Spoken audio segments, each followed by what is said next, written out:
teman-teman, sebelum kita mulai pelajaran pada hari ini kita berdoa. Doa mulai.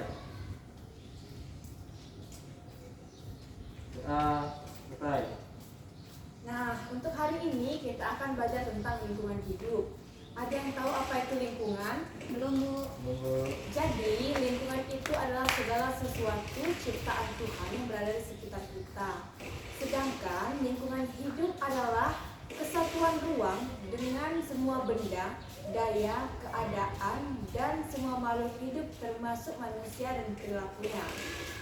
Nah, untuk lingkungan hidup ini memiliki dua komponen, yaitu komponen biotik dan komponen abiotik. Ada yang tahu apa artinya? Tidak tahu. Tidak tahu. Nah, jadi untuk komponen biotik yaitu bagian dari lingkungan yang terdiri dari makhluk hidup. Contohnya, ada yang tahu? Belum, Bu. Contohnya yaitu manusia, hewan, tumbuhan, dan mikroorganisme. Sedangkan komponen abiotik yaitu bagian dari lingkungan yang terdiri atas makhluk tak hidup. Contohnya tanah, air, suhu, batu, udara, cahaya, dan cuaca. Lingkungan di sekitar kita bisa menjadi lingkungan sehat atau tidak sehat tergantung dari perilaku kita terhadap lingkungan itu sendiri. Bagaimana caranya agar lingkungan kita tetap sehat? Mungkin dengan menjaga lingkungan, kebersihan, Bu. Ya, itu benar. Tapi selain itu, kita juga mengadakan penghijauan dengan menanam pohon. Udara akan menjadi segar. Kita mengadakan kerja bakti, lingkungan kita bisa menjadi bersih, rapi, dan indah. Nah, kita juga bisa menjaga dan merawat tempat tinggal dan lingkungan sekitar supaya kita bisa merasa nyaman. Apabila kita sebagai manusia berperilaku yang kurang baik terhadap lingkungan, maka lingkungan akan menjadi lingkungan tercemar atau tidak sehat. Nah, pencemaran lingkungan ini dapat terjadi karena tiga hal. Yang pertama, udara, air, dan juga tanah. Udara di sekitar kita bisa tercemar lingkungan karena adanya asap pabrik, asap kendaraan, asap rokok, dan juga asap pembakaran sampah. Dan jika kita menghirup udara yang kotor itu, kita bisa mengalami gangguan pernapasan. Contohnya seperti apa? Sesak napas, Bu. Ya, benar. Nah, untuk pencemaran air itu dapat terjadi karena sampah yang dibuang di selokan, limbah pabrik yang dibuang ke sungai. Yang terakhir itu saat kita mengambil ikan menggunakan racun atau peledak.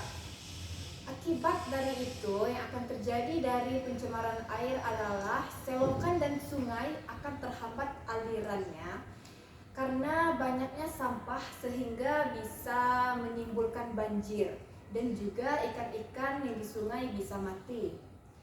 Nah, ciri-ciri tanah tidak subur itu bagaimana? Tidak tahu, Bu. Tanah yang tidak subur itu menandakan sudah tercemar.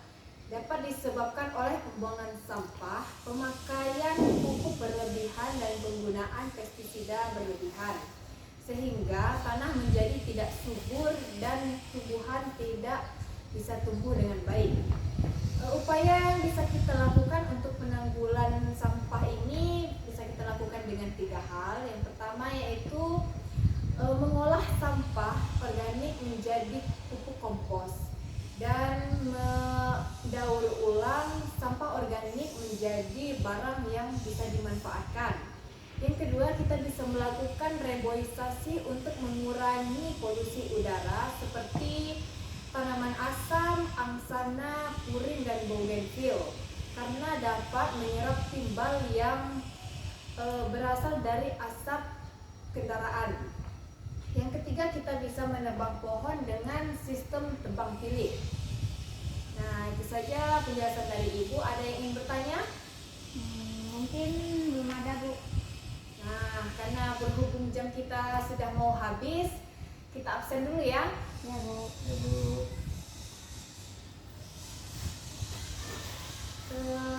Cindika, Hadir, Bu. Tridinanti, izin Bu, dia pulang kampung. Oh ya sudah.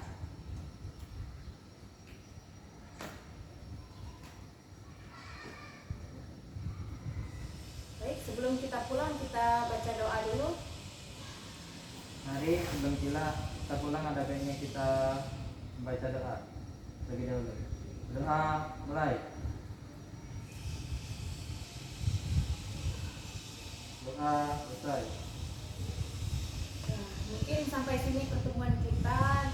Silakan di rumah dipelajari lagi ya. Ibu akhiri, wassalamualaikum warahmatullahi wabarakatuh. Wah.